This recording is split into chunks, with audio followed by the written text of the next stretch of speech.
તો તાપી પાર રિવર લિંકને લઈને કેન્દ્રીય મંત્રી દ્વારા મોટું નિવેદન આપવામાં આવ્યું છે। આ યોજના પડતી મૂકી દેવામાં આવી છે તેવું નિવેદન CR પાટીલ દ્વારા આપવામાં આવ્યું। લોકસભામાં કોઈ પણ DPR મૂકવામાં નથી આવ્યો। કોંગ્રેસ નેતા તુષાર ચૌધરીને ખબર હોવી જોઈએ આવો કોઈ DPR લોકસભામાં રજૂ થઈ શકે નહીં। કોંગ્રેસના ધારાસભ્યો આદિવાસી સમાજને ગેરમાર્ગે દોરે છે તે પ્રકારના નિવેદનો આપવામાં આવી રહ્યા છે ત્યારે આદિવાસીઓને નુકસાન થાય તેવો પ્રોજેક્ટ નથી લાવતા આ સમગ્ર મામલે નિવેદન CR પાટીલ દ્વારા આપવામાં આવ્યું છે। ગુજરાતના માનનીય મુખ્યમંત્રી શ્રી ભૂપેન્દ્રભાઈ પટેલ અને મેં બંને સુરત સર્કિટ હાઉસમાં એક પ્રેસ કરીને સ્પષ્ટતા કરી હતી કે એ પ્રોજેક્ટને અમે પડતો મૂકવામાં આવ્યો છે। હાલમાં ગુજરાતના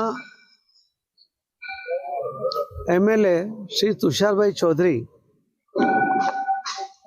એમણે એક નિવેદન કર્યું છે કે પાર તાપી નર્મદા યોજના ફરી શરૂ કરવામાં આવી છે, એનો DPR બન્યો છે ને DPR લોકસભામાં રજૂ કરવામાં આવ્યો છે।